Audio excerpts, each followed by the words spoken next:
Hello paper crafters, I'm Sunny Sky and I have a really cute card for you today. This is a shaker card using the Cool Treats bundle in the Spring Occasions catalog. So let's get started. This is a bright, cheery, colorful card and we're using some scraps of Peekaboo Peach, Watermelon Wonder, and Whisper White. I also have a piece here of Whisper White, which is, you just need something big enough for the 2.5-inch circle punch, and so I've got a 3-inch square here. And then you can see the other layers here. This is my 5-from-1 piece of cardstock, and I'll put a link to that at the end of this video if you haven't seen that video. And then your layer onto your full card. So let's take a look at our scraps. I've got this 3-inch square here, and I've got all these washi tapes that come in this suite. So I'm just going to cover this piece of cardstock with washi tape. Doesn't really matter what order you put it in. You're just simply going to cover the square, line these pieces of washi tape right up next to each other, and you'll end up with a full sheet like this.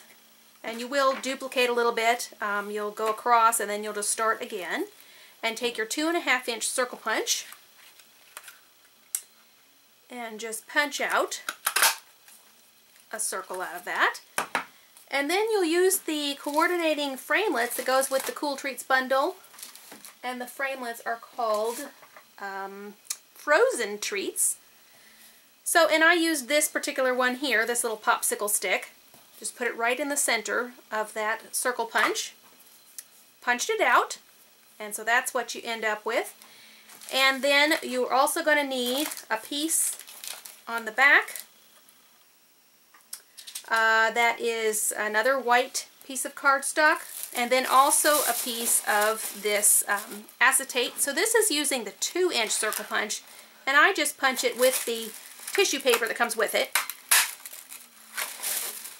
That just gives you a little firmness when you're punching, and also lets you know, you can just see a little better, see where you're punching.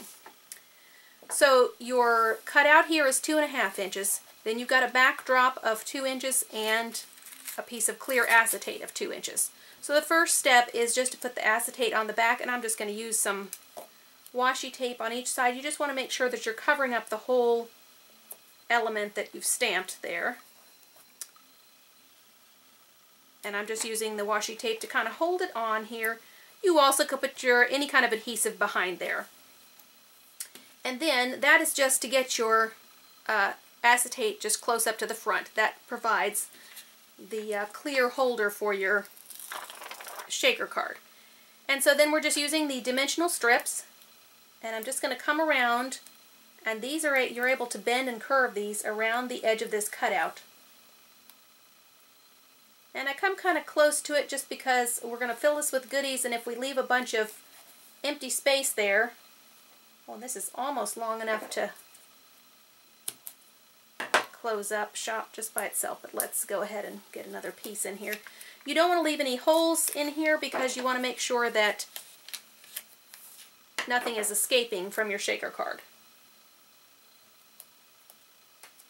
Alright, so I've just made a little well for that, for everything to fit in there.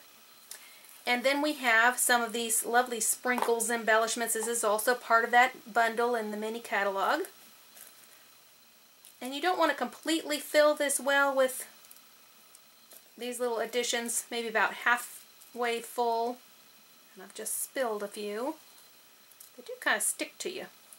But they're kind of fun shapes and colors, and they match the coordinating colors of the designer series paper that's part of this suite. And using the suite colors is how I chose the paper colors for today's project. So I'm just filling that in there, and then we go ahead and take the backing off of these foam adhesive strips. And then this is where my little white circle punch comes into play. It doesn't have to totally cover up the foam, but you just want it, it's just the right size to make sure that that is a full sheet there. Alright? So it's a little bit sticky on the back, and when we put this on the card, we'll take care of all that. So we've got this banner punch, and I'm going to go ahead and punch out a couple of these. Right, so we've got the word your and my clear block, and I'm just going to put this block over top.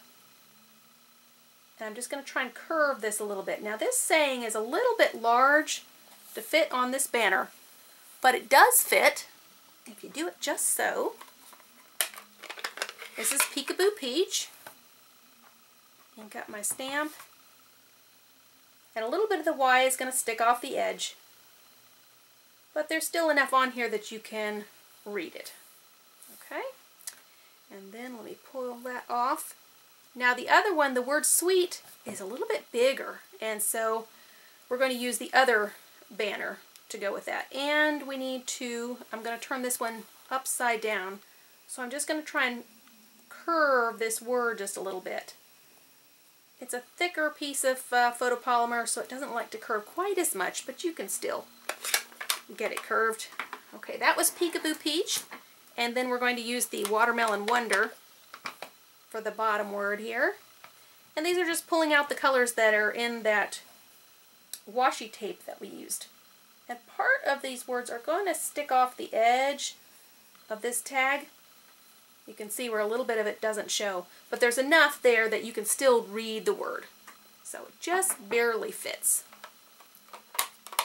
And then I also want to do some of those tags behind there, and so I have my scrap of Watermelon Wonder and my scrap of Peekaboo Peach. Just add a little highlight of color behind the tags. Okay, so let me pull up my pool party piece here, and I'm going to use the corner rounder just because we've got the circle going in the center of the card, so I thought I would just accent the layers with a little bit of circular corners. Now let me go ahead and do the Watermelon Wonder piece while I've got this punch in my hands. You do want to be careful with your corner punches that you get it straight in the corner. If you get it a little bit off, it does kind of a little wonky corner bit. And you can see that here on my blue one, there's a little bit of a little notch. And so if you get it off once, it's hard to get it back circular again. But luckily I did it correctly on these. So, okay, so this is your main image here. Put a little dry adhesive on the back of here. You could also use a liquid adhesive. I'm going to kind of make these pieces of washi tape kind of straight across there. And I'm going to use some more of these foam adhesive strips just on the back of my words. I'm going to pop up the your, and I'm going to leave the sweet flat. The reason I'm popping up the your part is because it's a different shape of banner than the one underneath. And so I think that just highlights the difference a little bit. And then the other ones, it's the same exact shape. So I'm just going to layer that off center just a little tad so that some of that Watermelon Wonder will poke through. Alright, and then just a little more adhesive on the back. And then we're going to use a few more of the embellishments that we put in the shaker card, just to accent the front of the card here. But I'd like to put the card all together first, because I'll need to let it dry for a little bit. We're going to use the fine tip glue pen to add some of the sequins onto the front of our card. I usually like to do things in odd numbers. So I'm going to put 3 little dots of glue down here and 2 up here, making sure they're not straight up and down. I'm just going to get that tip back in there. There we go. Sometimes that takes a little minute, but I do love that little bit of fine tip glue. Alright, and so I'm just going to add some sequins. The sequins are very dimensional. They don't lay flat on the card. But if you are a little bit generous with the glue, then you'll have enough to kind of get it in and around the hole. Let's see, I think I'll do another little blue square. Just wanted to show you one other thing about this card. After we created this shaker card, I was left with that negative where we had the washi tape. So I created this secondary card, and you'll see that it has the front is a little shorter, so part of the inside shows just with a little flag there. But I had made 3 of the other type of cards, and so I just used the negative images to do this other popsicle card. So that's another fun thing you can do with that washi tape. So thanks for joining me today for this Cool Treats card and a little bonus card. Now go have some fun crafting.